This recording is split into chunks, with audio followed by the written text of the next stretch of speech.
Muchos de los aparatos que potencian nuestra civilización tecnológica dependen de la relación fundamental entre el movimiento y dos propiedades básicas de la materia.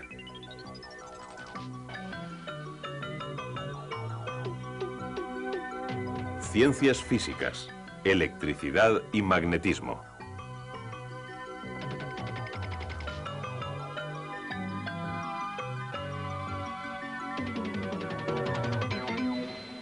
La corriente eléctrica produce luz y calor, pero su utilidad más importante es producir movimiento.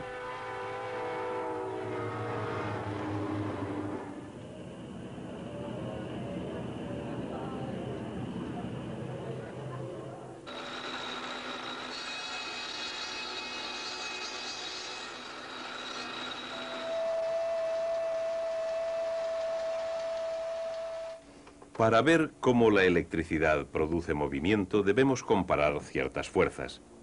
Fuerzas impulsadas por cargas eléctricas y fuerzas impulsadas por imán. Los polos norte y sur de un imán son los puntos de concentración del campo magnético que lo rodea. Dicho campo se muestra generalmente así, en dos dimensiones, pero en realidad los campos magnéticos tienen tres dimensiones, en el espacio que rodea al imán. Como resultado de la interacción del campo que rodea al imán, se puede utilizar un imán para poner en movimiento a otro, atrayéndolo cuando los polos cercanos son opuestos, repeliéndolo cuando los polos cercanos son iguales. Una corriente eléctrica puede producir también un campo magnético. La corriente eléctrica que fluye por un cable es en realidad una corriente continua de electrones, diminutas unidades de carga. Esta corriente forma a su alrededor un campo magnético. Cuando la corriente deja de fluir, el campo se derrumba. Cuando empieza a fluir de nuevo, reaparece el campo magnético. Y dos campos magnéticos interactuando pueden producir movimiento.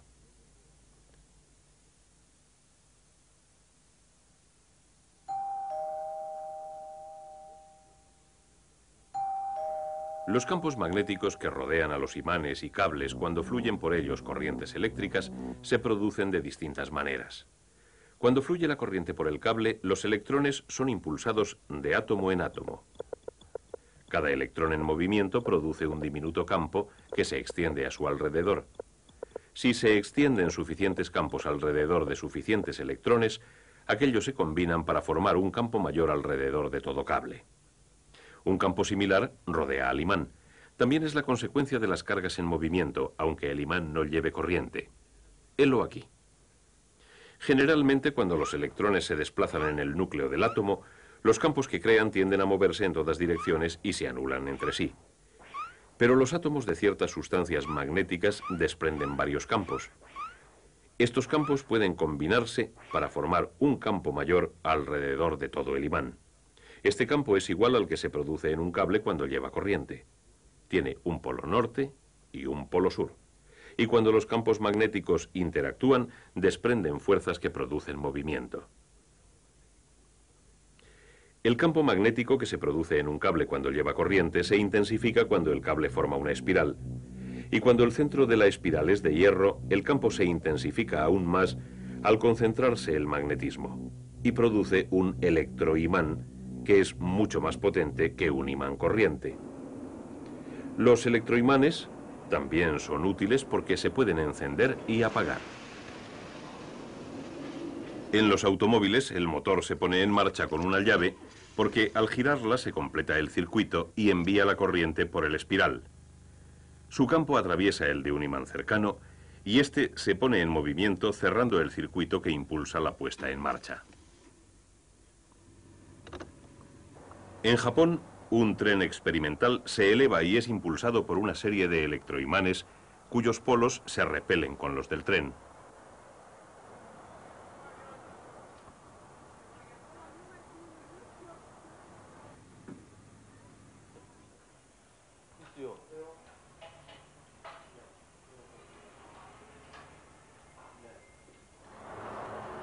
La fuerza magnética eleva el tren por encima de la vía y lo mantiene centrado durante su recorrido.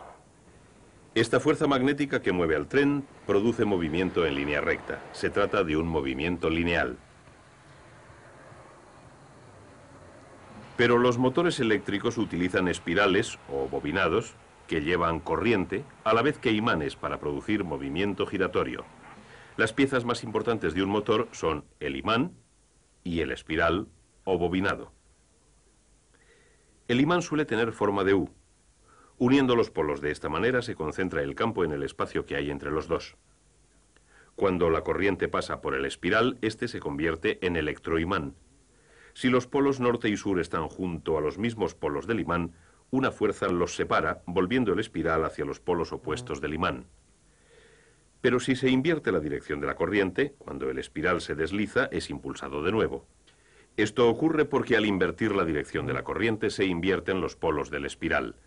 De nuevo, los polos iguales se repelen y mueven el espiral. Estos empujones se unen para formar un movimiento rotativo continuo mediante la continua inversión de la corriente en el espiral.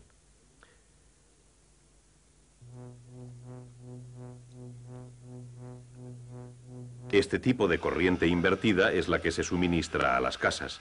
Se llama corriente alterna porque cambia constantemente de dirección, cerrando el ciclo cada 50 segundos.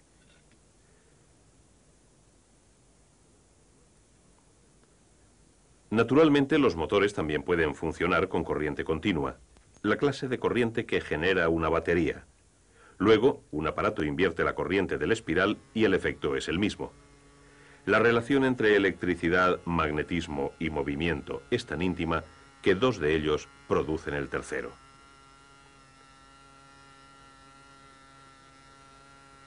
Por ejemplo, la potencia del agua que cae en una presa o la potencia del vapor de una planta eléctrica hacen girar un enorme imán mediante el espiral de un generador. El movimiento del imán produce una fuerza electromagnética en el espiral que hace que la corriente fluya por el cable.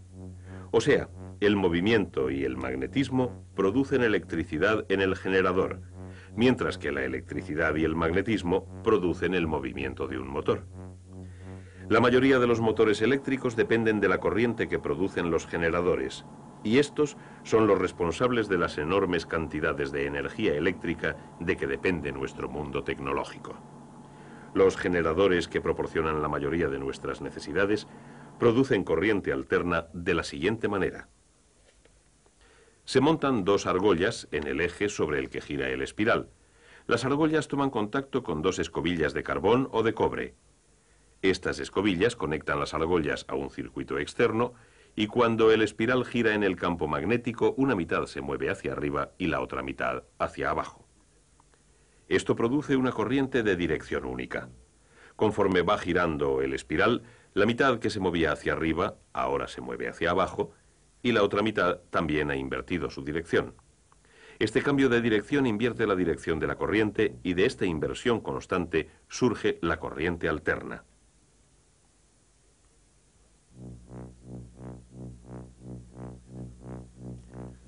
Los generadores pueden también producir corriente continua sustituyendo las argollas por un conmutador como el que se usa en los motores. El conmutador y las escobillas invierten la dirección de la corriente justo cuando se está invirtiendo en el espiral. Consecuentemente, la corriente del circuito interno va siempre en la misma dirección, aunque la del espiral sea alterna. Cuando la corriente eléctrica sale de la planta generadora, suele pasar por un aparato llamado transformador. El transformador puede aumentar o disminuir la fuerza que mueve la corriente, el voltaje. Lo incrementa a fin de que pueda transmitir la potencia a grandes distancias. Es la manera más eficaz de enviar corriente por medio de cables. Para uso doméstico o comercial, los transformadores disminuyen el voltaje. La mayoría de los aparatos eléctricos que utilizamos funcionan con bajo voltaje. El transformador cambia el voltaje de la siguiente manera. Imaginemos dos cables en espiral. Cada uno está conectado a un circuito diferente, pero los dos rodean al mismo núcleo. Cuando la corriente pasa por uno de ellos, genera un campo que magnetiza al otro. Pero como los dos comparten el mismo núcleo, sus campos se concentran al unísono y actúan como un gran campo único. Mientras fluya continuamente una corriente, nada ocurrirá. Pero supongamos que de repente cambiamos la dirección de la corriente de una de las espirales. Una ráfaga de corriente pasa por la segunda espiral y su circuito. Si la corriente invierte de nuevo su dirección, otra ráfaga pasa por la segunda espiral en dirección opuesta. En corriente alterna, la inversión es constante. ¿Pero por qué? Porque cada vez que la corriente cambia de dirección, los campos magnéticos que rodean las espirales se derrumban y cambian de dirección. El movimiento de este campo magnético cambiante de la segunda espiral pone en movimiento sus electrones. De nuevo, la relación entre electricidad, magnetismo y movimiento. Así que el transformador puede pasar corriente alterna de un circuito a otro. Pero para conseguir cambiar el voltaje, el transformador debe tener las espirales con distinto número de vueltas. Si la segunda espiral tiene más vueltas, se convierte en un transformador de subida. Cuando se introduce corriente alterna en la primera espiral, la corriente que genera la segunda tiene un voltaje más alto. Se transforma. El voltaje se puede disminuir utilizando un transformador cuyo segundo juego de espirales tenga menos vueltas que el primero. Los transformadores, generadores y motores dependen de fuerzas electromagnéticas. Pero estas fuerzas causan un efecto mucho más grande en nuestro planeta. El campo magnético de la Tierra es muy parecido al que se forma alrededor de una barra magnética y se pone en movimiento por medio de las corrientes eléctricas del interior de la Tierra. Las temperaturas aquí son tan altas que los átomos del hierro y del níquel que forman el núcleo interno están desprovistos de electrones y cogen cargas. Se cree que la rotación de la Tierra los pone en movimiento. Estas cargas eléctricas en movimiento pueden producir el campo magnético de la Tierra. El campo terrestre se extiende por el espacio donde actúa sobre las partículas cargadas que se producen en el Sol. Aunque el Sol es esencialmente una gran bola de gas, estas partículas están tan calientes que ya no actúan como gas, sino como corrientes de plasma de átomos cargados positivamente y de electrones cargados negativamente. Estas partículas responden a los campos magnéticos y cuando caen bajo la influencia del campo magnético terrestre, fluyen por la espiral que se forma entre los polos magnéticos de la Tierra. En las zonas polares, donde el campo las aproxima más a la Tierra, excitan a las moléculas de la atmósfera exterior y con un efecto muy parecido a lo que sucede con los tubos fluorescentes, producen la aurora boreal en los polos.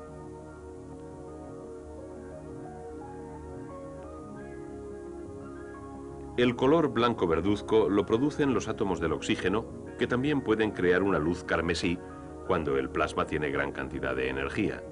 Los átomos de nitrógeno añaden franjas azules y violeta. La acción del campo magnético sobre el plasma tiene aplicación práctica en la investigación que intenta controlar el enorme calor de la fusión nuclear. La fusión nuclear, mediante la cual los átomos de hidrógeno se convierten en helio, produce la enorme energía del Sol y otras estrellas. En algunos experimentos para controlar esta fusión hay que mantener el ardiente plasma de hidrógeno en un espacio muy pequeño. Puesto que el plasma responde a los campos magnéticos, se han fabricado distintas clases de recipientes magnéticos para mantener el plasma en su sitio, que se ve repelido desde todos los puntos de su contenedor. De todos estos experimentos, aprovechando la energía que nos brinda el Sol, pueden surgir otros medios de producir grandes cantidades de electricidad. Y la relación entre electricidad y magnetismo volverá a tener un profundo efecto en nuestra forma de vida.